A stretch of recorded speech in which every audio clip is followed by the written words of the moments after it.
Okay, so we come to one final story of the day, and this is a film that, as I said, we're going through all the blockbuster titles for basically the month of June. When you think about it, The Flash, Elemental, Transformers. So this is the final one of the month, and this is the final story of the day.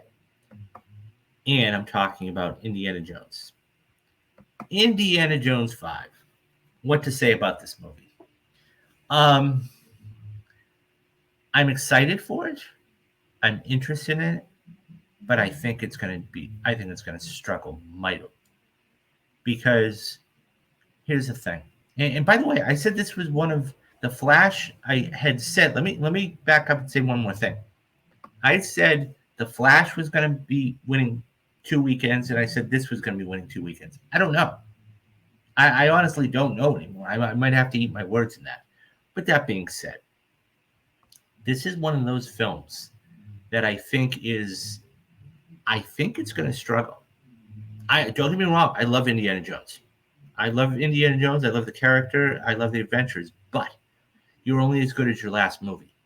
And Kingdom of the Crystal Skull did not perform well. Okay, it made more money worldwide than I thought it did. But at the same time, it's one of those things where I think that the large cost of this film is really going to hamper and come back and bite Lucasfilm. And so the early tracking on this. So this comes from Jeremy once again, and this is talking about the tracking of the movie. So Indiana Jones 5 early tracking predicts $60 million, well below Crystal Skull. The first round of box office projections for Disney and Lucasfilm's Indiana Jones and the Dial of Destiny have arrived, and they are predicting a significant drop from the film's 2008 predecessor, Kingdom of the Crystal Skull, which opened with a weekend of around $60 million.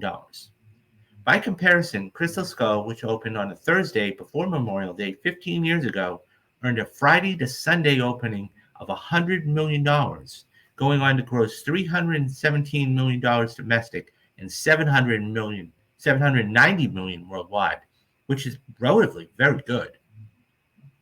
Um, Box office analysts who have spoke to the Wrap say that the film's early tracking in the United States is more reminiscent of the James Bond film No Time to Die, which opened at $55 million in October of 2021 and finished with $160 million domestic and $774 million globally.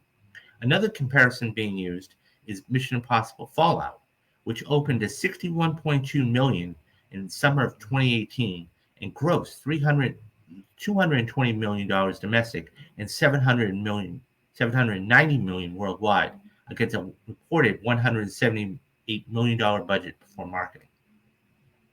Like these two films, sources say Dial of Destiny is tracking well among older audiences who grew up seeing Harrison Ford's Indy, but not so much among the audiences under 35, which really they have to depend on, for whom Crystal Skull is the only indie movie that was released in theaters during their lifetime. As always, tracking can change. But Disney is to work to build up buzz for the movie among their core demographic. Making that mission more difficult are the mixed reviews of Dial of Destiny from its world premiere at the Cannes Film Festival, which, by the way, was a calculated risk. So currently, the film has a 50% Rotten Tomato score from 46 log reviews, most of which came from the press screening at the festival. It's possible that the later reviews made for Indy and Crystal Skull were able to ride good but not great critical and audience reception. 77% from Rotten Tomatoes and a B score and Cinema Score to a long box office run.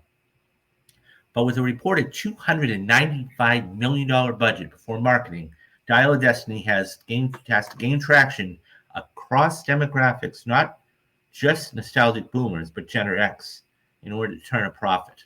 And of course, it hits theaters at the end of the month. Okay, let's talk about this because this is important. The fact is this: we have some of the biggest movies of the budgets of all time coming out this year. Of all time. Okay? We've had Fast X, which had 340. We have this one at 295. We have The Flash at 200. Okay. We have a lot of these movies coming out that are huge, huge, huge budgets. That all being said, I cannot, if this movie is going to be tracking, as it said, $60 million, okay, let's just say it makes 60, okay? Now, mind you, it's going to have, it's going to have all those other films coming out. But if The Flash is a soft 70, this is what I was talking about a long time ago, okay? That you're going to see a lot of these films start to cannibalize each other and take in everybody's audiences. And whether it is Indiana Jones or whether it is The Flash or whether it is, whatever it is, it's going to start to eat into everybody's. I mean, you have 3 films coming out in the next 5 weeks, okay, that are all male dominated demographics. You've got Transformers, you've got The Flash, and then you have Indiana Jones. Now, how are these films supposed to make money if they can't, they have to be made, all this money has to be made overseas. Could that make 757? Yeah, sure. But even then, it's not going to be profitable. I mean, the fact that Kingdom of Crystal Skull only made what, 250 million or so? It made 317 domestic. That's high. Usually you want a 50-50 split. That's high for that. I can't see this making $317 million domestic. I just can't. It'll be lucky to hit 250. It really will.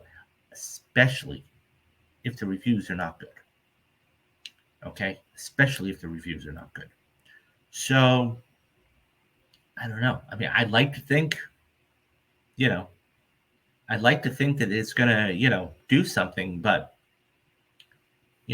I mean, part of it is if the film's not good, part of it is, you have all these other movies coming out, part of it is, so it will be very interesting because a lot of these films are going to have to, I'll be curious to see when that goes to streaming. I really will. Because mark my words, if this goes to streaming in, let's say, September, people are going to eat that up. That will be one of the top 10 most watched streaming shows or streaming movies, just like The Flash. So I think that being said, when all these films start to go to streaming, like, Transformers goes to Paramount Plus, and then you've got this going to Disney Plus, and then you have, The Flash going to Max. Those are going to be, don't be shocked if you see all of these dominoes start to fall at one time. Okay? Like, this will be going to Max, this will be going to Paramount, because they all want the competition there, and they can watch it in the comfort of their own home.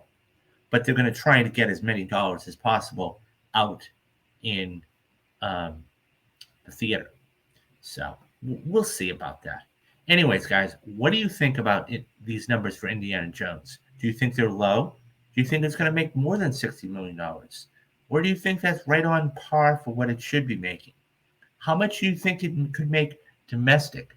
How much do you think it could make worldwide? Leave me your thoughts down in the comments and I'll get back to everybody.